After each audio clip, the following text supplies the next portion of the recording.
नमस्कार दोस्तों, स्वागत है आपका स्टडी माई वे में। आज हम इस वीडियो में बात करेंगे विशेषण और विशेष के बारे में। विशेषण और विशेष एक ऐसा चैप्टर है जिसमें से आर ओ में टोटल 10 प्रश्न आते हैं। 10 प्रश्न जिसमें से काफ़ी लोग काफ़ी गलत कर देते हैं। इस वीडियो में हम विशेषण और विशेष के सभी टॉपिकों में चर्चा करेंगे, जिससे कि आज के बाद आपका एक भी प्रश्न गलत ना हो। सबसे पहले देखते हैं विशेषण। संज्ञा या सर्वनाम की विशेषता बताने वाले शब्दों को विशेषण कहते हैं। जो शब्द विशेषता बताते हैं उन्हें विशेषण कहा जाता है, और जिसकी विशेषता बताई जाती है उसे विशेष्य कहा जाता है। यहाँ पे एक उदाहरण देखेंगे हम। जैसे मान मोटा लड़का हंस पड़ा, इसमें विशेषण क्या है? मोटा। मोटा विशेषण है और लड़का विशेष। विशेष्य को संज्ञा भी कहते हैं, याद रखिएगा आप लोग। विशेष कोई ऐसा कोई शब्द नहीं जो आपको लगे विशेष क्या है। विशेष संज्ञा के भी विशेष कहते हैं। विशेषण कितने प्रकार के होते हैं, ये क्वेश्चन में पूछा जाता है कि विशेषण कितने प्रकार के होते हैं, तो आपको आंसर मानना है 4। विशेषण 4 प्रकार के होते हैं। कौन कौन से होते हैं? गुणवाचक विशेषण, संख्यावाचक विशेषण, परिणामवाचक विशेषण और सर्वनामिक विशेषण, जिसे संकेतवाचक भी कहते हैं। आइए देखते हैं एक को विस्तार पूर्वक। पहला है गुणवाचक विशेषण। गुणवाचक विशेषण क्या है? जो शब्द संज्ञा या सर्वनाम के गुण, धर्म, रंग, आकार, दशा, अवस्था, रूप आदि का बोध कराते हैं उन्हें गुणवाचक सर्वनाम विशेषण कहते हैं। यहाँ पे मिसप्रिंट हो गया है, इसको सही कर लीजिए आप लोग। उसे गुणवाचक विशेषण कहते हैं। आते हैं जैसे कालबोधक। कालबोधक में कौन सा आता है? मान लो किसी को बता रहे नया, पुराना, ताज़ा, मौसमी, प्राचीन, ये सब हो गए कालबोधक विशेषण। फिर होते हैं स्थानबोधक, जैसे ग्रामीण हो गया, शहरी हो गया आपका, मैदानी, पंजाबी, बिहारी। आप फिर देखते हैं भाव। भाव में क्या है? अच्छा, बुरा, भला, पापी, सरल, दुष्ट, निर्दय, सूरवीर, कायर, ये सब आते हैं भाववाचक विशेषण में। फिर एक आकार बताता है, जैसे मान लो किसी का मोटा है, पतला है, ऊंचा है, नीचा, ठिगना, चौड़ा, भद्दा, सुंदर। एक होता है समय। समय कौन से दिखे कैसे बताया जाता है? प्रातःकालीन, मासिक, त्रैमासिक, साप्ताहिक, दैनिक। फिर रौता रंग, लाल, पीला, नीला, काला, सफ़ेद। फिर होता है दशा। दशा में क्या क्या क्या विशेषता बताई जाती है? स्वस्थ है, रोगी है, बलिष्ठ है, दुबला है। ये होते हैं गुणवाचक विशेषण। गुणवाचक विशेषण में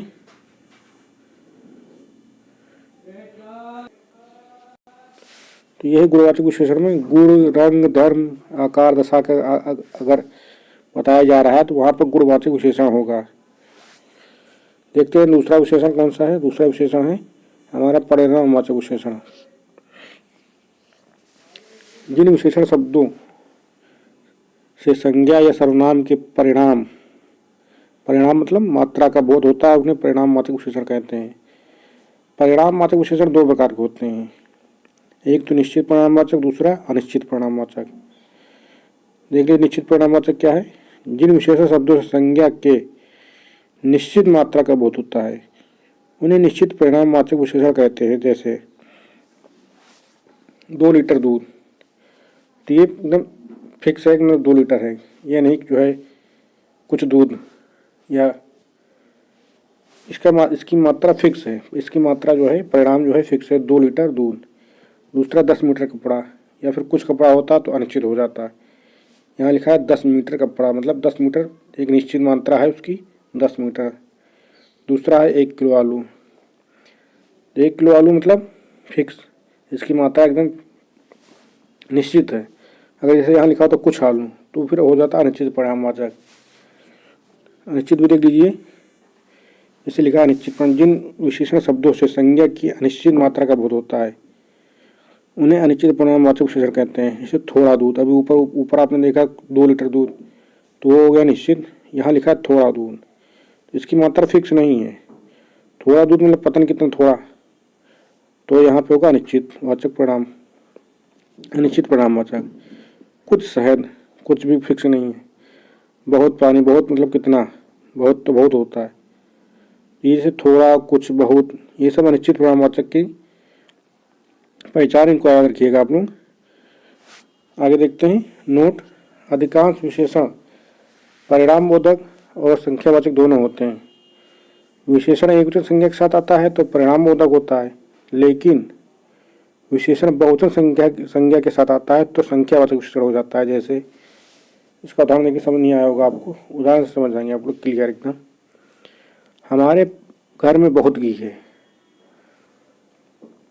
तो बहुत घी, बहुत मतलब जो परिणाम को बता रहा है। अनिश्चित निश्चित तो बात की बात है। सबसे पहले यहाँ देखें परिणामवाचक या संख्यावाचक कन्फ्यूजन है, उसको दूर कर दीजिए। बहुत मतलब बहुत घी, घी संख्या में नहीं होता है कि एक घी है, 2 घी है, 3 घी है। यहाँ पे जो बहुत है वो परिणाम बोधक विशेषण है। उसे नीचे लिखा उस कक्षा में बहुत विद्यार्थी हैं। विद्यार्थी मतलब 1 2 3 तो संख्या में गिन सकते हैं ना आप लोग, तो जहाँ आप संख्या में गिन सकते हैं तो वहाँ पे जो है संख्यावाचक विशेषण हो जाएगा। दूसरा उदाहरण देख लीजिए, जैसे कुछ काम करो। अब कुछ को तो आप संख्या में नहीं गिन सकते, कितना काम, 1 काम, 10 काम, कितना काम। दूसरा जैसे कुछ आदमियों को बुलाओ, तो आदमी तो गिन सकते हैं ना आप लोग, जब कुछ 10 आदमी को बुलाओ, 20 आदमी को बुलाओ। ऐसे इसी प्रकार तीसरा उदाहरण, सब दूध फट गया। सब मतलब कितना, कुछ उसकी मात्रा होती है ना, दूध कितना आता है, 1 लीटर, 10 लीटर, 100 लीटर। तो जो सब है यहाँ पे परिणाम बोधक विशेषण है। नीचे है सब पेड़ सागवान के हैं, तो पेड़ों को गिन सकते हैं आप, संख्या में गिन सकते हैं, 1 पेड़, 10 पेड़, कितने पेड़ थे सागवान के। तो यहाँ पे जो सब है वो संख्यावाचक विशेषण हो जाएगा। संख्यावाचक विशेषण को और विस्तार पूर्वक देखते हैं हम लोग।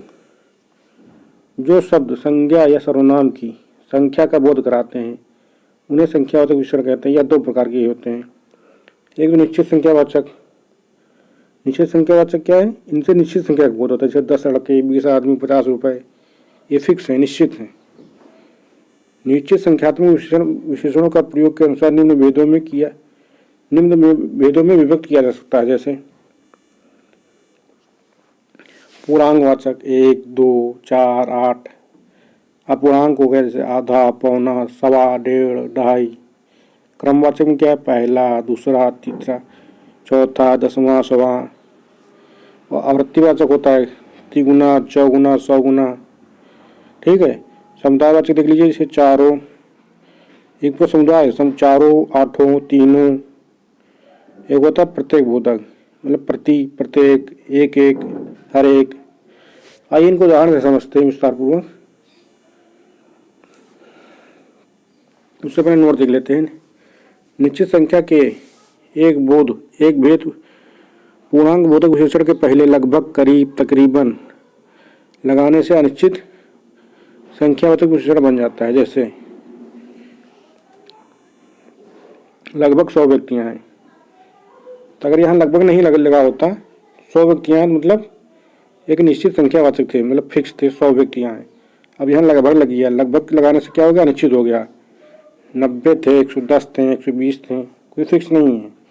अगर कहीं किसी से निश्चित संख्यावाचक के ऊपर साफ साफ लिखा, निश्चित संख्यावाचक के पहले अगर लगभग, तकरीब, करीबन ये सब लग जाता है तो वो जो है अनिश्चित संख्यावाचक विशेषण हो जाएगा।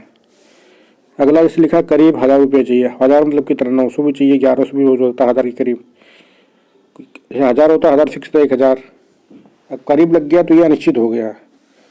अच्छा अगला उदाहरण है 10 एक बच्चे को बुला कर लाओ। अब 10 एक मतलब कितने हैं, 8 5 3 2, कोई फिक्स नहीं है यहाँ पे। जैसे अगला है सैकड़ों घड़े उजड़ गए। सैकड़ों मतलब कितने, 800 500 900। ऐसे ही अगर निश्चित संख्या के पहले कोई अगर तकरीबन, करीब शब्द लग जाता है तो वो जो है अनिश्चित संख्यावाचक विशेषण बन जाएगा। कभी कभी दो पूर्णांक बोधक विशेषण साथ में आकर अनिश्चित संख्या वाचक विशेषण बन जाते हैं। इसका क्या मतलब हुआ? इसका मतलब ये जैसे दो फिक्स हैं 3 या 4, अगर 3 हो तो फिक्स है, 4 है तो फिक्स। इस काम में 3-4 घंटे, जैसे कि दौरान इस काम में 3-4 घंटे लगेंगे, मतलब 3 घंटे कि 4 घंटे, पौने 3 घंटे, 3.5 घंटे, पौने 4 घंटे, कोई फिक्स नहीं इसका। इसलिए यहाँ पे अगर जहाँ भी दो पूर्णांक बोधक एक साथ आ जाते हैं तो फिर वहाँ पे अनिश्चित संख्यावाचक विशेषण बन जाता है। अब नीचे लिखा है दूसरा कोई उदाहरण है, 50-100 रुपये से काम चल जाएगा। 50 मतलब क्या? 70-80, मतलब कुछ फिक्स नहीं यहाँ पे है। इसलिए यहाँ पे जो है ये अनिश्चित संख्यावाचक विशेषण बन जाएगा। अनिश्चित संख्यावाचक विशेषण क्या है, इसको देख लीजिए विस्तार पूर्वक। इनसे निश्चित संख्या का बोध होता है, जैसे अनिश्चित संख्या का बोध होता है, जैसे कुछ आदमी चले गए, कुछ मतलब कोई निश्चित नहीं कितने चले गए, कई लोग आए थे, कितने आए थे ये भी निकले, सब कुछ समाप्त हो गया, सब भी है कुछ भी है। यहाँ इससे क्या है, यह अनिश्चित संख्यावाचक विशेषण है। अब देख लीजिए चौथा, सार्वनामिक विशेषण। विशेषण के रूप में प्रयुक्त होने वाले सर्वनाम को सार्वनामिक विशेषण कहा जाता है, जैसे यह, ऐसा, कौन, वैसा, वह आदि। पुरुषवाचक और निजवाचक सर्वनामों को छोड़कर बाकी सभी सर्वनाम संज्ञा के साथ प्रयुक्त होकर सार्वनामिक विशेषण बन जाते हैं। देख लीजिए बाकी कितने हैं? 6 टोटल सर्वनाम होते हैं 6, इसमें बचे कितने हैं? 4, 2 तो निकल गए आपके पुरुषवाचक निजवाचक। अब बाकी 4 विशेषण कौन कौन से देख लीजिए। सर्वनाम निश्चयवाचक सर्वनामिक विशेषण है, यह मूर्ति, वे मूर्ति, ये मूर्ति। दूसरा है अनिश्चयवाचक सर्वनामिक विशेषण, कोई व्यक्ति, कुछ लड़के, कुछ बाधाएं। ये तीसरा है संबंधवाचक सर्वनामिक विशेषण, जो युवक, वैसे लोग, जो वस्तुएं। फिर है चौथा प्रश्नवाचक सर्वनामिक विशेषण, कौन मनुष्य, कौन लोग, क्या सहायता।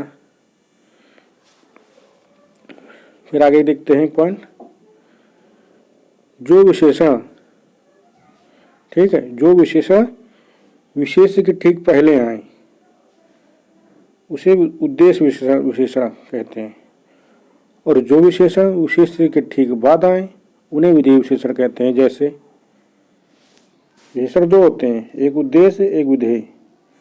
इसका उदाहरण देख लीजिए, जैसे सूनी जगह में भय लगता है। दोनों उदाहरण लिखे, दोनों उदाहरण देखिए एक साथ, ऐसे कन्फ्यूजन रहेगा आपको। सूनी जगह में भय लगता ही है, इस वाक्य में विशेष क्या है? जगह, संज्ञा। जगह जो है एक विशेष है, उसकी विशेषता क्या है? सोनी। अब यहाँ विशेष के पहले विशेषण आ रहा है तो यहाँ पे हो जाएगा उद्देश्य विशेषण। दूसरा उदाहरण जो लिखा है, यह जगह सोनी जान पड़ती है। अब यहाँ देखिए विशेष से पहले आ गया, विशेषण सोनी जो है बाद में आ रहा है, तो यहाँ पर जो विशेषण सोनी है वो हो जाएगा विधेय विशेषण। तो याद रखिएगा, ऊपर मैंने अंडरलाइन कर दिया, इसलिए जो विशेषण विशेष के ठीक पहले आए तो उद्देश्य, अगर बाद में आ रहा है तो विधेय विशेषण। अगर आप देखते प्राविशेषण, प्राविशेषण वे विशेषण जो विशेषणों की विशेषता बतलाते हैं, प्राविशेषण कहलाते हैं। जैसे वह बहुत तेज दौड़ता है, तो तेज तो विशेषण है, कितना तेज दौड़ता है तो उसकी विशेषता बता रहा है बहुत तेज दौड़ता है, जो बहुत है प्राविशेषण हो गया, क्योंकि यह तेज की विशेषता बतला रहा है। अगला उदाहरण, सीता अत्यंत सुंदर है, तो यहाँ पे सुंदर विशेषण है और अत्यंत प्राविशेषण, क्योंकि सुंदर की विशेषता बतला रहा है। विशेषण की अवस्थाएं या तुलना, जिन विशेषणों के द्वारा 2 या अधिक विशेष के गुण अवगुण तुलना की जाती है उन्हें तुलनात्मक विशेषण कहते हैं। तुलनात्मक दृष्टि से एक ही प्रकार की विशेषता बताने वाले पदार्थों या व्यक्तियों में मात्रा में अंतर होता है। देख लीजिए आगे, तुलना के विचार से विशेषणों की 3 अवस्थाएं होती हैं। एक तो होती मूल अवस्था, उत्तरावस्था, और तीसरी होती है उत्तम अवस्था। कुछ उदाहरण देखेंगे हम लोग यहाँ पे। मूल अवस्था में जैसे प्री, तो उत्तरावस्था में हो जाएगा पेतर। उत्तमावस्था मतलब सबसे हाईएस्ट, तो वहाँ हो जाएगा प्रियतम। निम्न का निम्नतर, निम्नतम। ऐसे कुछ उदाहरण है आपके सामने, इनको आप देख लीजिए। फिर आगे हम लोग आते हैं विशेष पर। विशेष मतलब संज्ञा। जिस संज्ञा सर्वनाम की विशेषता विशेषण बतलाता है तो उसे कहते हैं विशेष। उदाहरण के जैसे काला घोड़ा दौड़ रहा है। काला, यहाँ काला शब्द विशेषण है, वो विशेष घोड़ा जो है विशेष। किसकी विशेषता बतलाई जा रही है? विशेष की। विशेष क्या है? घोड़ा। घोड़ा कैसा है? काला। ठीक है, तो विशेष को आप लोग सीधे सीधे याद रखिए, विशेष कुछ नहीं, विशेष सीधे सीधे एक संज्ञा है, और सर्वनाम भी बोल सकते हैं आप लोग। जिसकी विशेषता बतलाई जा रही है तो वो विशेष हो जाएगा। विशेषण का प्रयोग विशेष के बाद विशेष अथवा विशेष के पहले किया जा सकता है। प्रयोग के आधार पर विशेषण विधेय विशेषण।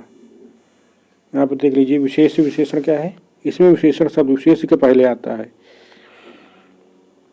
जैसे मोहन गरीब लड़का है, तो गरीब क्या है?